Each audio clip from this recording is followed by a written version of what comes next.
আসসালামু আলাইকুম, সবাই কেমন আছেন? চলে আসলাম আরেকটি ব্লগ নিয়ে। আর এটা হচ্ছে গ্রামের বাড়ির ব্লগের সিকুয়েল টু। সো আমি যেটা বলেছিলাম যে আমি আবার গ্রামে যাব, সো দ্যাটস ইট, চলে আসলাম। তো আমার হচ্ছে এই দিন ক্লাস ছিল, ক্লাস শেষে আমরা রওনা দেই। তারপরে এই যে রাস্তায় হচ্ছে কফি খান, কফির কাপটা আমার কাছে খুব ভালো লেগেছে, তো আমি একটু ছবি তুলে দেখালাম। তো আমরা যেতে যেতে রাত হয়ে যায়, গিয়েই আমরা ডিনার করে ফেলি। তারপরে ডিনার করার পর ওই দিন ঘুমিয়ে যাই, কারণ ওই দিন হচ্ছে স্বাভাবিক অনেক রাত হয়ে গেছে, কারণ আমি বিকালে ক্লাস শেষে রওনা দিই। এবার হচ্ছে নেক্সট ডে সকালে উঠে ব্রেকফাস্ট করি, আলু ভাজি, ডিম অমলেট, চা, রুটি। তারপর ব্রেকফাস্ট করার পরে একটু বের হই, তারপর দেখে কি মাছওয়ালা এসেছে মাছ নিয়ে। তো অনেক বড় বড় মাছ উনি সেল করতেছিল, বাট অনেক বেশি প্রাইস ছিল। তো স্বাভাবিক অত একটা ভালো মনে হয়নি দেখে আর কিনা হয়নি। দেন কাজে লেগে পড়ি আমরা আমাদের উঠান ঝাড়ু দেই, তারপর সব কিছু পরিষ্কার করি, যেহেতু এতদিনে আবার সব কিছু খুব ময়লা হয়ে গিয়েছে। এই যে ক্লিনিং চলছে। তারপরে এখানে যে গাছের এগুলা দিয়ে চুলা জ্বালায় আর কি, শুকানোর পরে। দেন হচ্ছে চিপস খাচ্ছিলাম, আর এটা ওই যে শন পাপড়ি, এটা একটা মাস্ট, এটা যে এত মজা। দেন আম্মু ভাত খাওয়ায় দেয়, আর এত মজা হয়েছে ওই দিনকার খাবার, পেট ভরে ভাত খাই। দেন পাশেই আমার একটা খালামণির ঘর, ওদের ঘরে যাই। দেন ওরা ছাদের মধ্যে অনেক গাছ লাগায়, তো ওদের ছাদ বাগান দেখি।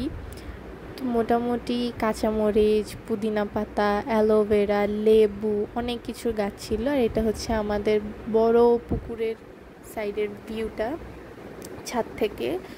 তো এই যে কাঁচামরিচ ছিঁড়ে আমাদের জন্য দিচ্ছে, একদম ফ্রেশ ফ্রেশ সব কিছু। আমি আগেই বলছি, গ্রামের বাড়ি মানে হচ্ছে সব কিছু অথেন্টিক অ্যান্ড ফ্রেশ, কোনো ভেজাল নাই, কোনো ঝামেলা নাই, ফরমালিন মুক্ত।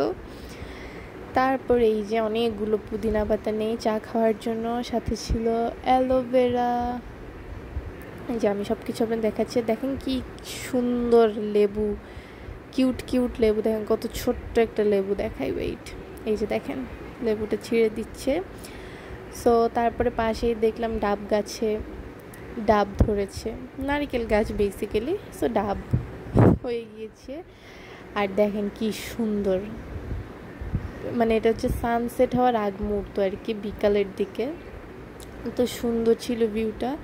তারপর আমরা সবাই মিলে একটু হাঁটতে বের হই। আর যেহেতু ঠান্ডা ছিল স্বাভাবিক, এইটা হচ্ছে ডিসেম্বরের ভিডিও, আমি এখন দিচ্ছি মে মাসে। তো চিন্তা করেন কত আগের ব্লগস আমি দিচ্ছি। আর এটা হচ্ছে আমাদের একটি সবজি ক্ষেত বলতে পারেন, এখানে মোটামুটি সব ধরনের সবজির গাছ লাগানো আছে। তারপরে এই যে এটা হচ্ছে রাস্তার ভিউ। দেন আমরা সানসেট এই যে হয়েই যাচ্ছে, তারপর আমরা ব্যাক করি। এই যে দেখেন দৌড়াদৌড়ি করতেছি, চিপস কিনি দোকান থেকে। দেন ঘরে এসে পপকর্ন খাই, চা তো কনস্ট্যান্ট।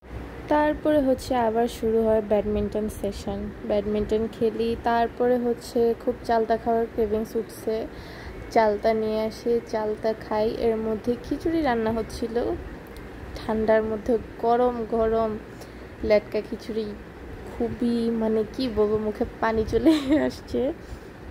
এই যে এখন হচ্ছে চালতা কাটবো, তারপর চালতা লবণ মরিচ দিয়ে, আমি যে কি মিস করতেছি দিনগুলো। তারপরে হচ্ছে চালতা খাওয়া শেষ, এদিক দিয়ে আমাদের রান্নাও শেষ। দেন সব কিছু সাম আপ করবো হচ্ছে খিচুড়ি দিয়ে। ও মাঝখানে আমরা একটু দোকানেও যাই, দোকানে গিয়ে টুকটাক কিছু কেনাকাটা করি। তারপরে এই ছিল আজকের ব্লগ। আশা করছি আপনাদের ভালো লেগেছে। যদি ভালো লাগে থাকে পেজে লাইক, ফলো, কমেন্ট, শেয়ার করবেন এবং ইউটিউব চ্যানেল সাবস্ক্রাইব করবেন। And till then next time, সবাই ভালো থাকবেন, সুস্থ থাকবেন। অ্যান্ড আরও ব্লগস আসছে। So yes, till then next time, আল্লাহ হাফিজ।